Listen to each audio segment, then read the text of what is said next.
appreciate it. Alright, what's going on, Mr. Gregory Cooper and I'm back with another video, man. Looking for my stars where I am not going nowhere. Now, I know this is out of my typical posting schedule when it comes to YouTube, but every once in a while, I'll be scrolling on TikTok, on Threads, on Instagram, and I'll come across something, whether it be pertaining to sneakers and streetwear, that I just feel so compelled to make a video about it. So that is why we have this video today. I'm going to make it short. I'm going to try to get to the point as quickly as possible, but there's two videos that I've seen on every single platform that I occupy. So YouTube, TikTok, Instagram, Threads. I've seen this video everywhere. I've seen a lot of conversation pertaining to this video. So I want to give my thoughts and opinions on it. Now, the first video I'm going to show is this one right here. Does anyone want to explain why shoes are literally just dying right now? I own a sneaker store and we've been struggling for the last couple months. And y'all can say, oh, it's because you overprice things. And I know what you're going to say. Oh, it's a Yeezy. You're overpricing it. It's $110. Retails like $2 something. Market's like $190. I'm pricing it at $110. It's brand new. An off-white lot dunk, which you haven't been able to get for 4 years now. Used to be going for $500 to $600. Market's like $400. We haven't priced at $320. A shoe that's sold out, hard to get. A SB Navy 4. It's used, but $210. That's like retail. And then you have stuff that are like Jordan 1s, like these shattered backboards that just came out. We were charging like $170 for them or something like that, which retails higher.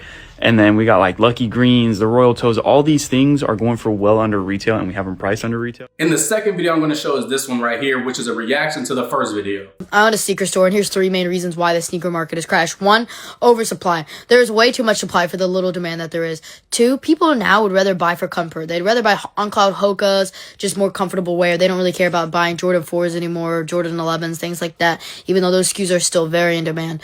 Number 3, and I think this ties into it, and I haven't heard many people talk about it, but I really think that like the love that people have for sneakers is just gone now. Like sneakers used to be a talking point. Like when you meet somebody with like, let's say an off-white shoe, oh my God, such a cool shoe. And you could strike up conversation and become friends with someone because, they had some sneakers that you really like. And, you guys are into the same thing. You guys are like sneaker hobbyists.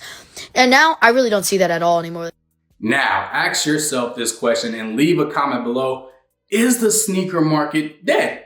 That is the main question that a lot of people have been asking. Honestly, I've been seeing this question asked since 2024. I feel like that's when it really picked up steam. Obviously, it carried over into 2025. But is the sneaker market dead? Now, as mentioned earlier in this video, I'm going to get to the point as quickly as possible. I think people are ignoring the biggest elephant in the room ever, especially if you live within the US. So do I think the sneaker market is dead? Absolutely not. I think, honestly, 2025 is probably one of the better years I've seen when it comes to sneakers in a very long time. Like maybe since like 2022 or maybe even 2021. Honestly, like 2025 was an amazing year for sneakers. We got a lot of great retros, a lot of new silhouettes, a lot of new designs, a lot of color pops from a lot of brands that I think wouldn't add a like color pop. I was very shocked by the lineup from 2025. I think the biggest issue is people such as these two in this video. I'm not casting any dispersions on them, but people who are a part of the reseller market, they're experiencing lower foot traffic, lower sales. And they even mentioned that people are not even selling their sneakers to them, which they probably don't get a lot of money anyways.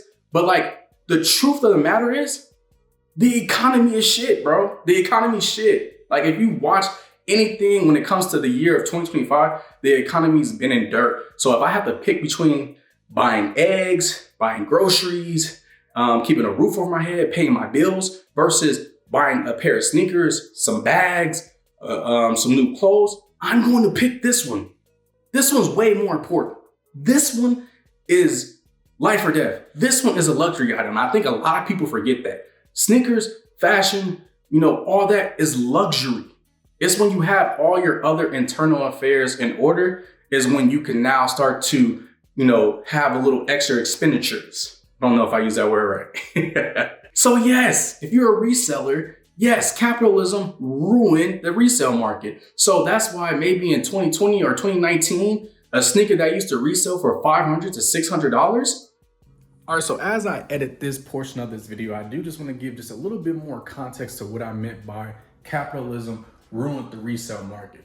I was born in 96, and when I really started to pay attention to sneakers, it was like the early 2000s. Now, back then, Nike and Jordan brand reigned supreme. So if back then you had a resale shop and you had a whole wall dedicated to, Jordan 1s, LeBrons, Jordans, Jordan 4s, Jordan 8s, whatever the case may be. Like, your resale shop was probably booming, and that worked up until a certain point. And I feel like after like 2015, 16, 17, 18, 19, all the way up into the 2020s, people started experimenting with different brands. So brands like New Balance, Saucony, Hoka, Solomon's, Asics, like these are so many brands that are putting out great collabs, great GRs, great releases in general. So I feel like in today's time, if your resale shop still has that same, wall for Jordan 1s and Jordan 4s, it's probably not going to do well. And you probably should do a little bit more market research on like what people are wearing in your area. And don't get it confused. The sneaker market has always been a very profitable business, but I feel like in the last 5 to 6 years, they have seen such great returns. So that's why in the early 2000s, we may have only gotten, I'm going to put a number out there, like 80 great releases for the full year, 80. But in today's time, 2025, we can get 80 in 2 months easy, with just how many collabs, how many GRs, how many sneakers are releasing weekly. So in a market where there's so much supply, demand is definitely going to taper off, but I don't even think that's necessarily always going to be the case. I feel like taste has also changed within the consumer because, again, back then, Jordan, Nike reigned supreme. Now, New Balance, Saucony, Asics, Hoka, Solomon's, all these brands are getting a lot of collabs and a lot of great colorways, a lot of great GRs. So like, I just feel like the taste has also changed with the consumer. But let's get back to that video. It's now reselling for $200 to $150, and that's cool. That's fine for the consumer, but not for you. And I think once people realize they can no longer extort the community for excess funds to fund a lifestyle that you want, now it's, the sneaker market's dead. I don't really see people having that love, that passion for sneakers. This is the most passionate I've seen people talk about sneakers. This is the most access that I've seen people even get to sneakers. So like, it's a very interesting take, given that from my perspective, somebody who brings people on who are, making their own sneaker company, people who are actively buying sneakers in a market that is terrible. And then people are saying that this is the end of the sneaker market. People don't have a passion for it anymore. I think because you weren't a part of the community to begin with. I think early days of sneakers, like when I was aware of like 2004, 2005, 2006, 2007, when like I had family members meeting up with people on Craigslist to trade sneakers, to buy sneakers, like that was the community aspect. Like going to the stores, being in line with people, seeing if your raffle was gonna be picked, like it was a community aspect. But again, once the evaluation for the sneaker market went to $1 billion plus, and it's almost at $100 billion, guess what? Capitalism ruined it. I'm sorry to break it to you. That's what did it. And trust me, I don't want those people to be out of a business. I don't want those people to like have to close their shop because that's what they work for. I'm not saying that. I'm just saying like realistically, the reason why the sneaker market are like, it may seem like it's ending and people don't have a love for it anymore is because guess what? People can't afford basics. People can't afford the basic things that they need to survive in life. Sneakers are a luxury. Groceries, lights, roof over your head, that's a necessity.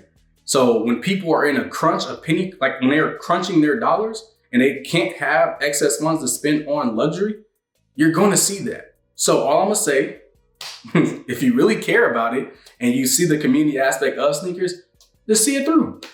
It's going to come back. It's going to rebound at some point. I don't know if it's going to be next year or the year after that, but it's going to rebound because people are very much so still in love with sneakers. Again, this is probably the greatest year I've seen in a long time when it comes to sneakers. But to make the statement that people just don't have that same love and passion for sneakers as they once did, in my mom's voice, that's a bold-faced lie. And even just through my own lived experiences, if I see a pair of sneakers out in public and I haven't seen in a long time, I'm still going to be like, hey, bro, what's those? Those cold. And we might chop it up for a little bit.